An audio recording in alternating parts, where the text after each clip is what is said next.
kambing, dah ganggu temannya, jual. Tidak ada gunanya, tidak ada mau beli, potong, satu RT bisa makan. Tapi kalau manusia koruptor, pejabat jahat, kalau dia cuma selingkuh, 2 orang yang dapat dosa, selingkuhannya sama dia. Kalau dia tukang judi, dia yang rusak habis bangkrut. Kalau dia narkoba, dia yang hancur dirinya. Tapi kalau pejabat yang jahat, satu negara yang dia rugikan.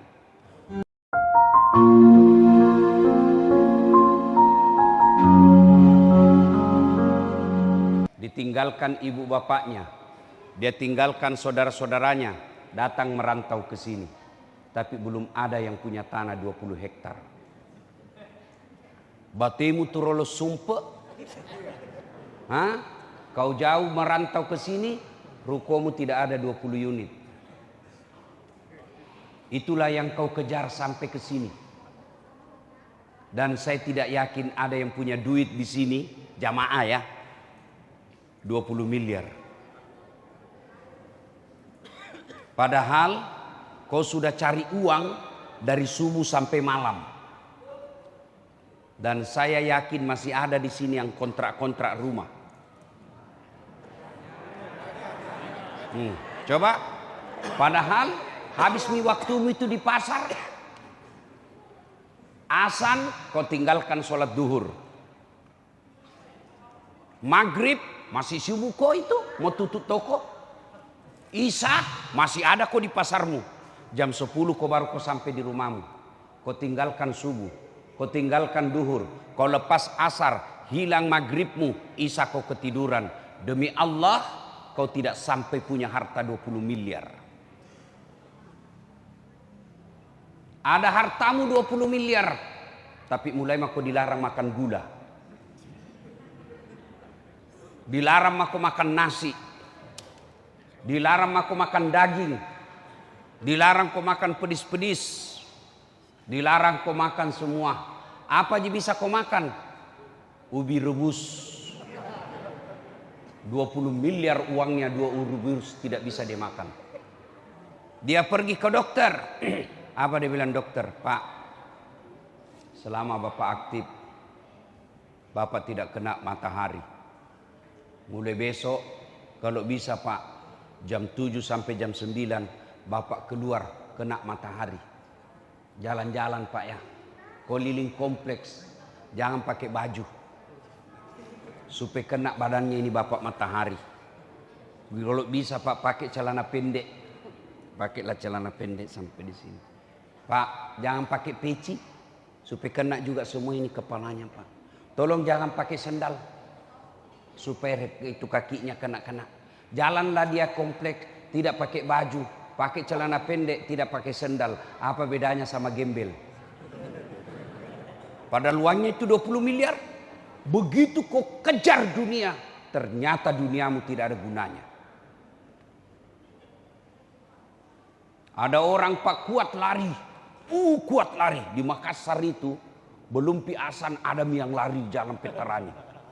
Belum pi subuh, sudah ada yang lari. Bahkan gerimis, pi lari Pak. Dia mampu berlari 20 kilo satu hari.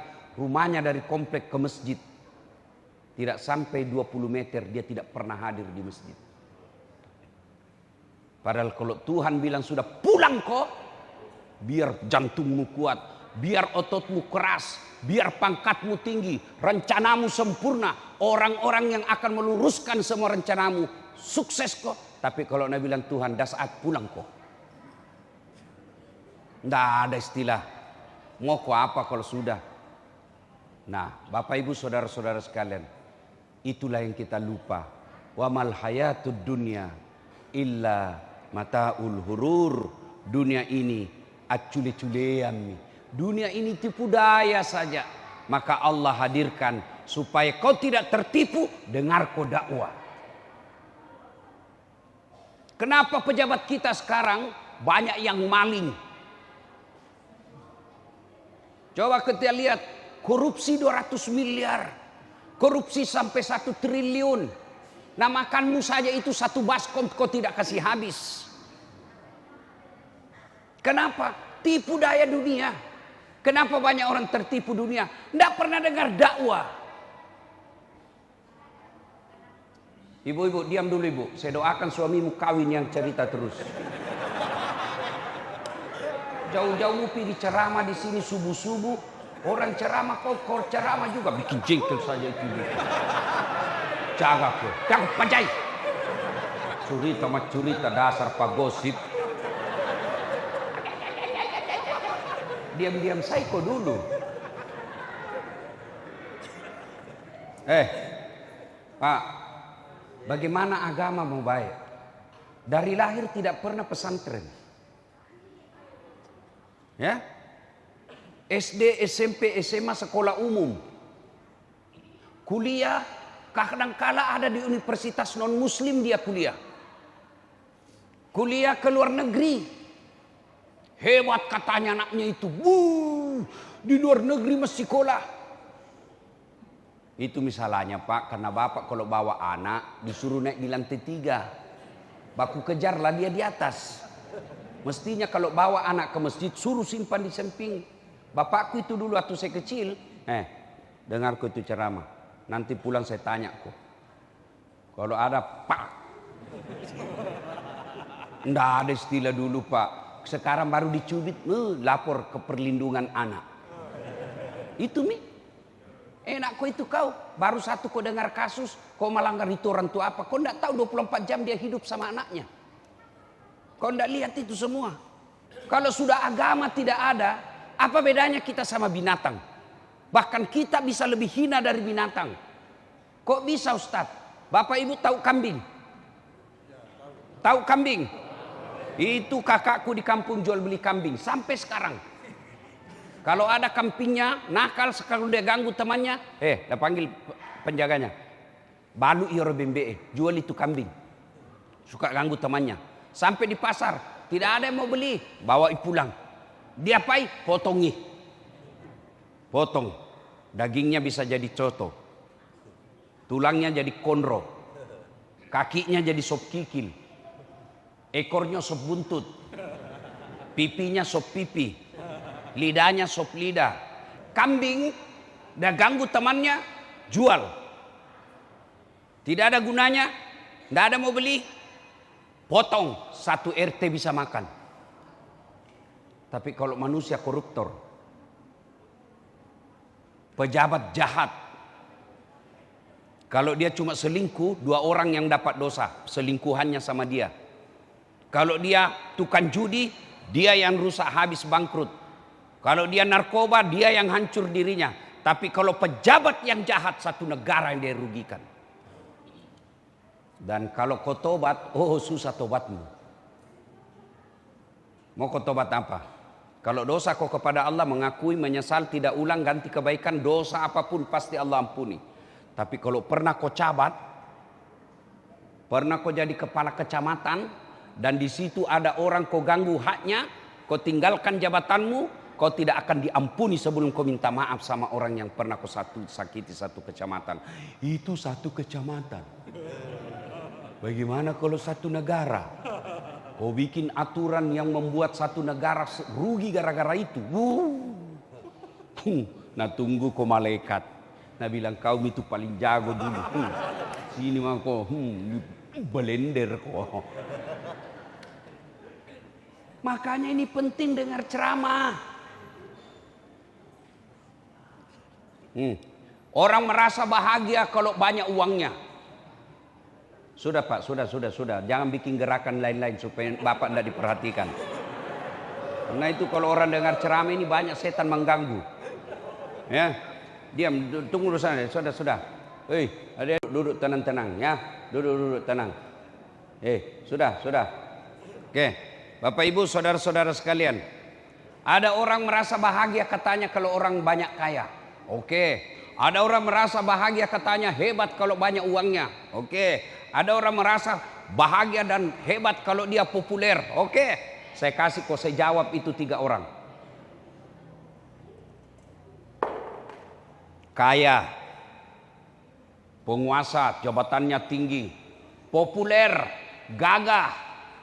Kalau tidak ada iman, tidak ada gunanya. Siapa dia? Fir'aun. Fir'aun kurang apa? Kaya Pak. Sampai detik ini kekayaannya masih dikejar di Mesir. Masih dicari kekayaannya itu Fir'aun. Istananya, dindingnya emas. Fir'aun kaya. Populer. Fir'aun sampai detik ini masih dikenal Pak.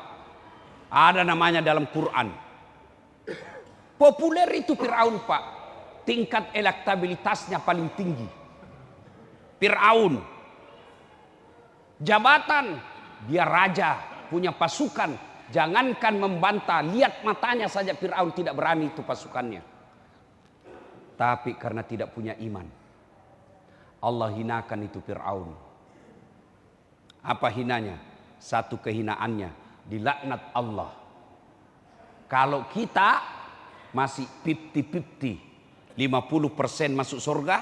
50% harapan masuk. Ada neraka di dalamnya.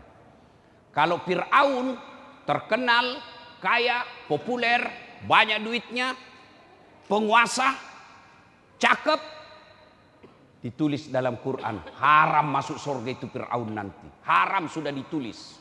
Kalau kita masih 50-50. Ada harapan masuk surga, terbuka juga peluang masuk neraka. Allah laknat itu Fir'aun. Allah laknat, tidak ada satupun manusia yang suka itu Fir'aun. Mana buktinya? Sampai detik ini tidak ada satupun di antara bapak mau kasih nama anaknya Fir'aun. Kaya itu Fir'aun nak kaya. Ku kasih kau nama Fir'aun nak terkenal itu Fir'aun. Tidak ada. Bapak dituduh saja Fir'aun bapak tidak mau. Fir'aun ini, marah bapak. Begitu dilaknatnya itu Fir'aun. Padahal kaya, populer, cakep. Tidak ada iman. Hina kau di hadapan Allah. Sebaliknya, hamba sahaya. Bapak tahu namanya hamba sahaya. Dibawanya pembantu. Kalau pembantu masih digaji. Buruh masih digaji. Hamba sahaya itu namanya hak milik. Hak milik sama handphone. Mau dibanting, mau dilempar, mau diinjak, mau dijual, boleh. Itu namanya hamba sahaya. Hak milik. Saya punya kambing. Saya mau-mauku. Begitulah namanya hamba sahaya. Tidak ada nilainya di hadapan manusia. Namanya siapa? Masyita. Itu kan sisirnya Fir'aun. Hebatnya itu Fir'aun. Ada yang khusus sediakan handuk. Ada yang khusus kasih wangi-wangian di badannya. Ada yang khusus sisir anaknya. Sama anak pejabat kita sekarang Pak. Bapaknya yang bupati satu kantor udah perintah anaknya. Dan bapaknya biarkan begitu. Ini Masyita, itu kan sisir. Direbus satu keluarga. Kenapa? Dia dipaksa mengucapkan keyakinanmu ganti. La ilaha illallah. Jangan kau percaya itu. Kau harus yakin Fir'aun sebagai Tuhanmu. Kalau tidak, saya bakar, saya rebus kau. Lau nasu kau tuo-tuo. Tak apa-apa kata Masyita. Silahkan kau bakar. Silahkan kau rebus kami. Tapi kau tidak bisa ambil imanku. Masyita Allah muliakan. Sampai sekarang berapa banyak manusia namanya Masyita. Maka iman ini penting. Gimana cara memelihara iman? Satu, dengar kau dakwah. Jadi anakmu kalau tidak pernah dengar dakwah, jangan kau harap dia mau baik. Dari mana dia dapat ilmu agama? Itulah yang rusak pejabat kita. Tidak pernah dengar ceramah. Dengar ceramah hari Jumat. Itu pun paling terlambat datang, paling cepat pulang. Assalamualaikum warahmatullahi wabarakatuh. Pulang. Orang khotbah dia WhatsApp. Di mana kau mendengar agama? Iman aja ini perlu dicas. Temanmu tidak pernah ada nasihat. Namanya staf ahli. Tapi tidak pernah kau nak tegur. Yang ada adalah penjilat. Kulunun. Iya puang. Coba siapa? Penjilat semua itu. Itu yang dorong kau supaya kau ditangkap KPK supaya dia ganti kau. Meskipun tidak ada pejabat di sini, tapi itu kami rakut nanti sampai ke seluruh pejabat yang ada di Indonesia. Apa gunanya? Itu semua di sampingmu kalau tidak bisa nasihati. Yang ada siap Pak, siap, cocok. Nah barang salah kasih bilang kok cocok. Di mana dengar dakwah? Di rumahnya tidak pernah dengar ceramah. Temannya tidak ada yang baik agamanya. Nah hidup ini sementara bos, sementara. Saya tidak pernah pondok pesantren. Saya kenapa bisa jadi ustadz? Dari kecil bapak saya selalu putar ceramah. Sudah sholat subuh kayak ini, bapakku sudah, kami sambil mengepel rumah, sambil sapu halaman, kedengaran ceramah. Minimal tahu dulu. Oh begitu. Nah sekarang ayo bapak. Anak tak kapan dia dengar ceramah. Bapak datang sholat subuh, anakmu tidur di rumah. Di mana dia dengar ceramah? Apa yang dia nonton? Game.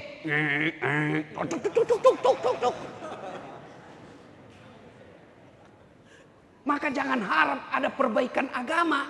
Kalau agamanya tidak baik, bagaimana akhlaknya mau bagus? Akhlak tidak diajarkan di bahasa Inggris. Akhlak tidak diajarkan di fisika. Akhlak tidak diajarkan rumus-rumus yang lain. Akhlak itu diajarkan oleh agama.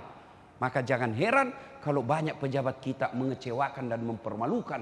Kenapa? Tidak pernah dengar ceramah. 2. Supaya iman bagus. Pilih kau teman yang baik. Kalau saya berteman dengan Pak Rudi, Pak Jenderal, tidak mungkin saya bilang, Pak Jenderal, di mana Bapak di mana? Saya lagi di Jayapura Ustaz. Pak Jenderal, di mana ada panti pijat yang bagus? Tidak mungkin saya mau bilang begitu. Paling saya bilang, saya lagi di sini. Oh siap, beliau jawab, oh subuh insya Allah saya hadir sholat subuh, dengar ceramah. Itu kalau kita berteman orang baik Pak, lambat laun kita akan tertular dengan kebaikannya. Kalau Bapak berteman dengan koruptor, lambat laun Bapak juga akan terseret dengan korupsi. Makanya seorang-orang di sekitarku, pengusaha-pengusaha, saya selalu bilang, kalau masih bisa kau cari nafkah, tidak berurusan dengan APBN, cari kau yang lain deh. Kalau kau sudah berurusan kontraktor, berurusan kau dengan bupati, berurusan kau dengan gubernur, hati-hati. Kamu bisa baik, tapi penghubungmu itu yang bisa dapat KPK nanti dan kau akan dibawa. Kau tidak korupsi, tapi kau tahu, kena kau pasal, ikut serta namanya. Hati-hati kok. Saya tidak ikut Ustaz, tapi saya yang menghubungkan. Kau juga nak kena. Maka kalau masih bisa cari harta yang tidak berurusan dengan APBN, jangan. Mestinya kita sudah di masjid ikut baca Quran, malah berurusan dengan hukum. Baik kalau tidak di penjara. Oke, kau tahan dengan penjara, tapi anakmu bagaimana? Harga dirimu bagaimana? Reputasimu yang kau bangun puluhan tahun hancur gara-gara hanya kau korupsi. Makanya Pak, kalau masih bisa cari nafkah, jadi pedagang saja di pasar. Tapi ingat, azan tinggalkan daganganmu, datang kau di masjid. Kira-kira Pak, kalau 5 waktu kita datang di masjid, tidak pernah kita ganggu orang. Tidak pernah kita sakiti orang. Tidak ada kita maksiat. Apa alasannya Tuhan tolak doamu? Apa alasannya Tuhan kasih masuk ke neraka? Tidak pernah kau ganggu orang. 5 waktu kau datang ke masjid. Kamu dagang jujur. Ada uangmu kau sedekahkan. Kamu pergi haji.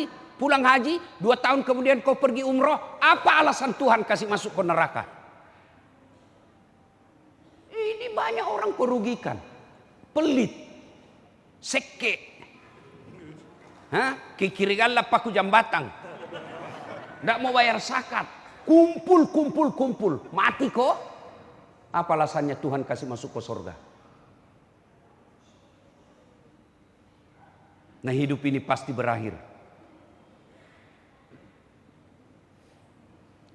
Pilih teman yang baik. Itu penting. Pilih pengusaha teman bagus. Pilih pejabat bagus. Tapi kalau kau berteman karena jabatan, kau berteman dengan kekayaan, bukan karena Allah, maka pasti pertemananmu duniawi dan bisa kau terseret maksiat. Ada 7 golongan orang dilindungi di padang mahsyar. Satu di antaranya mereka yang bertemu dan berpisah karena Allah. Bersahabat karena Allah, itu nanti kau dapat jaminan di padang mahsyar kau dilindungi. Coba kalau berteman ke orang baik. Duhuri, bagus di mana cari masjid. Tapi kalau kau berteman dengan peselingkuh, najar salah kau. Sini mah kau, saya tahu caranya itu. Kalau nak telepon kau istrimu, sini kau. Kenapa? Nak cari puli supaya kalau kau melapor kau juga ada, kau juga terlibat. Nabi memberikan ilustrasi.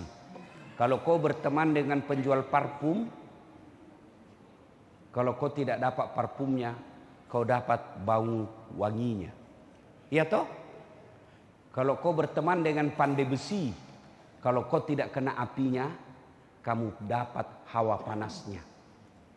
Maafkan saya, kalau ada di sini adik-adikku polisi, jangan kau terlalu berteman dengan pengusaha. Biasanya hilang harga dirimu. Kau berteman juga sama Ustadz Dasat Latif. Supaya apa? Ada yang saling mengingatkan. Perlu juga berteman itu pengusaha. Kenapa? Supaya ada diminta proposal. Tapi jangan untuk kepentingan dirimu. Karena kau sudah cukup. Gimana? Bos, ada masjid di sana dibangun. Kau banyak dosamu toh. Sudah cuci itu dosamu. Bantu itu masjid. Saya ingatkan dulu kenapa orang masuk surga Pak? Bukan karena tidak ada dosa. Kalau orang masuk surga karena tidak ada dosa, mana ada isinya surga? Mana ada orang tidak ada dosanya di sini? Angkat tanganmu yang tidak ada dosamu. Angkat. Tidak ada kau berani toh? Karena kau yakin banyak dosa. Jangankan kita, Nabi Adam, manusia pertama, Nabi pertama ada dosanya, makan buah huldi. Nabi Nuh ada dosanya, gagal didik anaknya. Nabi Lut ada dosanya, istrinya pembangkang. Apa? Coba. Nabi Yunus ada dosanya, dia sangka buruk dalam dakwah, dia tinggalkan umatnya. Itu Nabi, apalagi kita yang merantau. Muka-muka penuh dosa kita semua.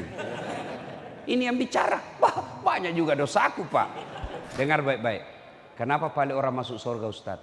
Karena lebih banyak kebaikanmu daripada dosamu. Itu yang membuat kau masuk surga. Makanya ada 2 malaikat. Makanya Allah katakan, wala talbisul haqqa bil batil. Allah tidak campur antara yang hak dan batil. Dosamu dosa dicatat sama malaikat sebelah kiri. Amalmu kebaikanmu dicatat sebelah kanan. Tidak dicampur-campur. Untuk apa? Nanti ditimbang. Ditimbang sebelah kanan kebaikan, sebelah kiri dosa. Ternyata hasil timbangan lebih banyak baiknya daripada dosanya. Meskipun selisihnya 0,1% masuk ke surga. Makanya prinsipnya dengar baik-baik. Kalau kau tidak bisa banyak amal, jangan banyak dosa. Kalau banyak dosamu, kamu yakin banyak dosamu, harus kau usaha lebih banyak amalmu. Ini yang jadi masalah, banyak dosa tidak mau beramal. Mau masuk surga, kau kira ada orang dalam?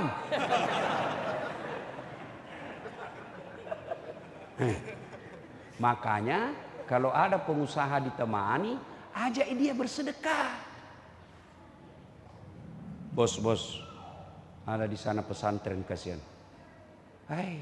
Kalau kita lihat tidak layak.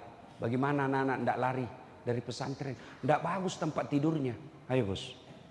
Kau tidak miskin kau kalau kau keluar 1 miliar di situ. Itu namanya pastabikul khairat. Berlomba-lomba dalam kebaikan. Nah Bapak Ibu saudara-saudara sekalian. Berteman dengan orang-orang soleh. Yang ketiga supaya baik ini iman. Yang ketiga adalah kamu harus hindari tempat-tempat maksiat. Iman sedikit. Tapi suka pergi panti pijat. Tenggelam kau. Nah barangkali dipijit ini Ustaz. Betul kok dipijit. Tapi perempuan yang pijit kok. Lain dipijit, lain mengeras.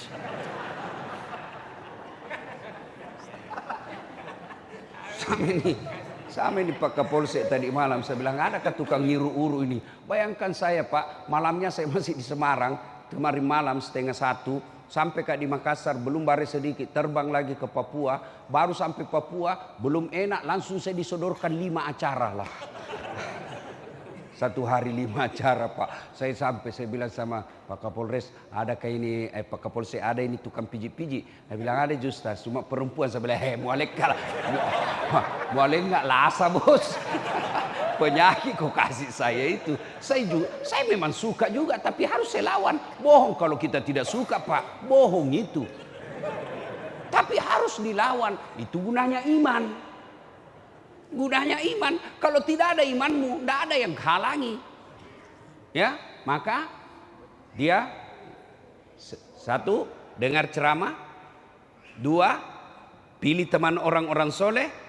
3, Bapak Ibu, jangan dekat-dekat tempat maksiat. Kalau imanmu sedikit, senggol sedikit, labet no. Ya kan? Ibaratnya karungmu kecil, sedikit isinya bocor lagi. Belum sampai di Jayapura habis bekalmu. Yang keempat, doa. Doa, hidayah datang dari Allah. Dalam Al-Baqarah terakhir ada doa itu. Rabbana la tusi qulubana ba'da is hadaitana wa hab lana min ladunka rahmah innaka antal wahhab. Ndak ku hafal itu Ustaz, jamak ku bahasa Arab. Bahasa Indonesia ya Allah, jangan engkau palingkan hati hamba setelah engkau berikan hidayah. Jangan engkau gelapkan hati hamba setelah engkau berikan penerang. Jangan engkau sesatkan hati hamba setelah engkau berikan petunjuk. Ya Allah, bimbing dan tuntun saya. Minta begitu. Amin ya Rabbal Alamin. Ustaz, kenapa dikasih begini? Variasi. Tidak ada itu. Nabi tidak pernah berdoa begini. Tidak. Kenapa paling begini Ustaz? Karena itu lebih nyambung. Lebih enak dirasa. Boleh, tidak haram. Tapi Nabi tidak pernah melakukannya. Tapi tidak diharamkan. Kenapa begini Ustaz? Lebih nyaman. Masa kau begini? Amin ya Rabbal Alamin. Kan tidak nyambung gitu. Nah, Bapak Ibu saudara-saudara sekalian, kita masih berlama-lama tapi matahari sudah terang. Tentu kita harus kembali ke rumah cari nafkah untuk kehidupan dunia. Cari kejar dunia ini seolah-olah kau akan hidup selama-lamanya. Tapi ingat, jangan lupa akhiratmu. Kejar akhiratmu seolah-olah kau akan mati besok. Beri seimbang. Jangan juga tinggal saja di masjid. Anakmu mau sekolah kau tidak ada bayarkan. Berserah kepada Allah. Memangnya Allah pembantumu? Ibadah sudah itu cari. Tiba saatnya ibadah datang lagi. Kalau begitu cara hidup kita, insya Allah Allah berikan. Apa susahnya Allah kasih kita ini dunia. Tapi kau ibadah kau tinggalkan dunia, bisa jadi bahkan boleh jadi dunia kau dapat. Tapi dunia itu disebut azab yang bahasa agamanya istidraj. Nah Bapak Ibu saudara-saudara sekalian, saya mau tanya, kira-kira ada enggak gunanya ini kita ceramah ini? Ada dapat pahala? Ada dapat ilmu? Siapa yang undang saya? Alhamdulillah ada saudara kita ya Papua asli datang ke Makassar, begitu menghormati ulama. Biasanya orang kalau ngundang saya dia cuma telepon atau WhatsApp atau temannya suruh hubungi. Ini beliau Jenderal Bintang 2 asli Papua datang ke Makassar, ketemu khusus ngundang saya. Makanya saya kasih jatah 3 hari. Biasanya orang selesai ceramah saya langsung pulang, tidak bermalam. Ini 3 hari saya di sini. Beliau adalah Bapak Pakiri. Bintang 3, sudah Bintang 3 sama Pak Komjen, Komisaris Jenderal. Allahu Akbar. Datang, Ustaz tolong datang ketemu sama orang-orang muslim di Papua bagi ceramah. Oh siapa Jenderal? Beliau datang. Alhamdulillah. Saya dengar mau jadi gubernur ya. Mudah-mudahan terkabul. Alhamdulillah. Ya. Nah, Bapak Ibu saudara-saudara sekalian, tapi boleh berbeda pilihan, jangan ribut, jangan rusuh. Ya. Saya juga melalui mimbar ini menyampaikan terima kasih setinggi-tinggi penghargaan kepada saudara-saudara kita asli Papua. Kalian harus berterima kasih datang ke negeri Papua. Anda cari nafkah di sini, Anda cari harta di sini, hidup di sini, maka jangan kamu lupakan orang-orang. Hargai tuan rumah, caranya muliakan mereka dengan cara apa? Jangan kau sakiti perasaannya. Jangan kau hina mereka, ya. Kita adalah bersaudara. Memang kulit kita hitam, tapi darah kita sama, putih merah. Merah agama kita memang beda, tapi kita hidup di negara yang sama, yaitu bangsa Indonesia. Apapun pilihanmu silahkan, tapi jaga persatuan Indonesia. Ya, jangan kau maki-maki orang. Boleh, ini dengar, ini tim sukses. Silakan kau pilih jagoanmu, hormati lawanmu. Jangan menghina, apalagi sampai bertengkar sama tetangga gara-gara pilihan. Ingat 2019 yang lalu, siapa yang bertanding? Bapak Prabowo berhadapan dengan Bapak Jokowi. Siapa yang menang? Bapak Jokowi. Siapa menterinya? Prabowo. Iya toh? 2024 bertanding lagi. Siapa? Bapak Prabowo. Baku lawan sama siapa? Anies Baswedan. Siapa wakilnya Anies Baswedan? Bukan. Si Muhaimin Iskandar. Siapa yang menang? Bapak Prabowo. Siapa menterinya? Muhaimin Iskandar. Coba mereka akur-akur, baku serang ketika debat, ya wajar. Mereka mau cari simpati. Kamu bertetangga, baku serang, baku bully, menyebarkan berita hoax, kamu ditangkap, dia jadi presiden. Itu namanya beleng-beleng. Sudah, santai saja. Siapa calonmu? Ini, oh silakan. Siapa kamu? Oh ini. Tidak usah saling menyebarkan berita bohong.